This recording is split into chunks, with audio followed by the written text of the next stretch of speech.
now I would like to introduce our first presenter, Jennifer Shaheen. I believe everyone familiar with SCORE Westchester knows Jennifer or knows about Jennifer. But just in case you don't know, she is founder, president, and technology therapist of Technology Therapy. As it is said in brief, she has a hacker's head, an entrepreneur's heart, and 20 years worth of experience in practice in helping companies in digital marketing. Enough for me. Jennifer?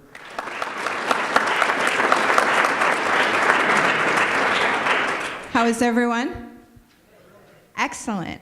So today we're talking about unlocking the power of social media. And thank you so much, SCORE, for having me. I really appreciate it. So why is the social media conversation growing? I mean, everywhere we look, there's always something going on with social media.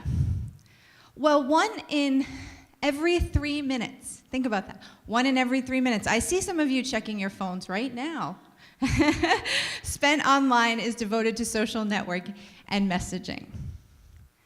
29% of consumers discover brands on social networks, and 20% of that is through social search. And this is an interesting statistic that I shared, is 40% of consumers say that information found via social media affects the way they deal with their health. Now, why I share all these things with you is because today we're going to be talking about social media both from a business-to-business perspective and a business-to-consumer perspective.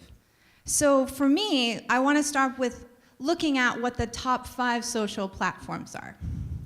So first, if you haven't seen the news, first off, Facebook beat their Q1 revenues. That was announced recently, very big deal. And they are slowly, or quickly, as we say, reaching almost 2 billion followers. So right now they have 1.9 billion people are using Facebook. So let me see a show of hands. How many of you in here are using Facebook? Excellent, wonderful. And that's sort of the point, is this is still what we say, the gorilla in social media. This is the platform that you can rest assured, whether they're 18 or almost 80 now, right? Everybody's using Facebook. Our next platform, which is catching up, and there's a lot going on in YouTube. So you can see there's 1.49 billion people on YouTube. And again, just if you haven't seen this, just love you to know what's going on, is YouTube actually just released the redesign of their platform. And more people are streaming live video on YouTube than ever before. Right behind that, at 700 million users, is Instagram. And who owns Instagram? Facebook. Excellent. So as you can see, Facebook is really kind of kicking everybody's butt. And then behind that is LinkedIn. LinkedIn, since Microsoft has bought it, has been doing a lot of things to change, and we're going to talk about some of that today. And you can see they're at 500 million users. Now, a little knowledge about Facebook, just for everyone's knowledge, is Facebook also added a jobs function on there. So they're trying to compete with LinkedIn, and I think LinkedIn is feeling the pressure a little and trying to make sure they're really staying. But you can see they're actually in the top 4. And our final one is Twitter. And Twitter is at 400 million. And now, guys, these numbers recommend active users. That means the number of people are actually using the platform with the consistency. So, and I don't know if anyone saw this, but the other day, Twitter announced some partnerships with Bloomberg.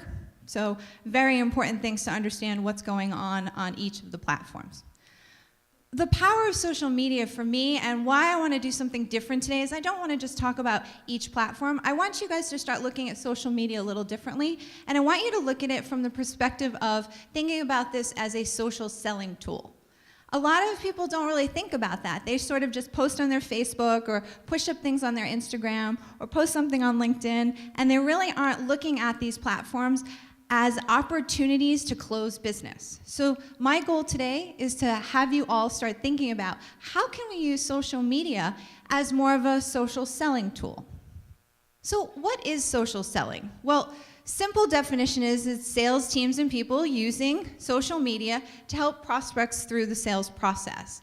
And the way that happens, as you can see, is that If you guys log on, even as businesses, we share so much on our social platforms. Before you go to a meeting, or if you're on a chat with a customer nowadays, by just looking at their social media, you can really understand a lot more about them. And that's what more and more people are doing and more companies are doing. So I thought we should look at 2 case studies. One is a business-to-business one. So I don't know if any of you are familiar. Does anybody know ReadyTalk?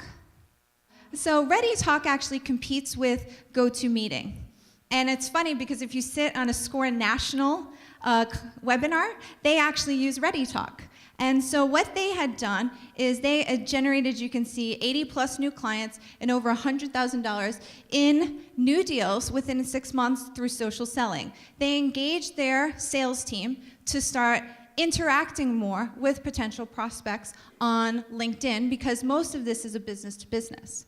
And by doing that, it is more frequency, high touch. So if you think about it, don't you want people to know a little bit about you before you work with them? I love feedback. I'm an only child, so I require it daily. So this is one of the things that I always recommend, is that you start thinking about that. So I'm going to get into a little bit of detail with that in a few minutes. But the other thing is B2C social selling. I work a lot in the retail jewelry world, and I can't begin to tell you, by just posting on Instagram. This is one of the women that actually does posting on Instagram, and people will comment on her images, and they're one-of-a-kind pieces. And so on Instagram, she starts private conversations with them, and those convert to sales. Also, Facebook, this is actually one of our clients, you can see here, is someone messaged them on their Facebook page asking about a product. She could easily share it through Facebook, and they closed the sale right there, and you can see that happening. So it's sort of this personal connection. So much of what we want on social media is understanding that what you share, you have in stock. So for those of you in a B2C world, if you're selling online, make sure that if you're selling through social media, you have that product. That's why those authentic and real photos that we take of our products or services make such a difference, because people can see that they're real. So you can see here, B2B social selling has actually got some other benefits to it. Obviously, besides sales, it can reduce account or contact reach. So there's lots going on as far as the B2B social selling goes. For a B2C social selling, one of the reasons I bring it up is that 97% of people are using the internet for commerce, and it's growing. As a matter of fact, by 2020, we're going to see almost 40% of luxury retail going to online purchases. So this is one of the reasons, for those of you who are in both worlds, this is an opportunity for you to now start seeing social media a little differently.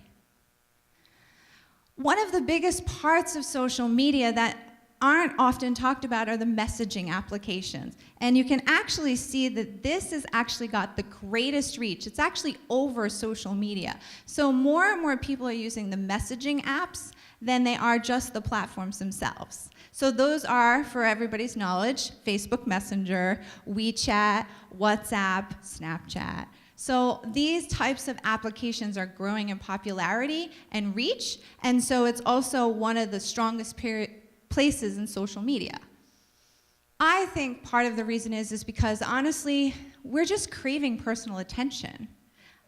Someone's laughing. It's true, right? We are. We're so tired of feeling like mass market.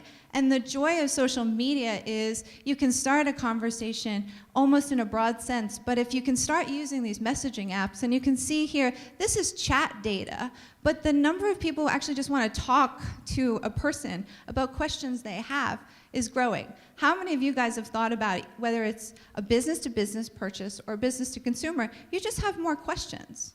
So now, thinking about that, we can start doing that through social media.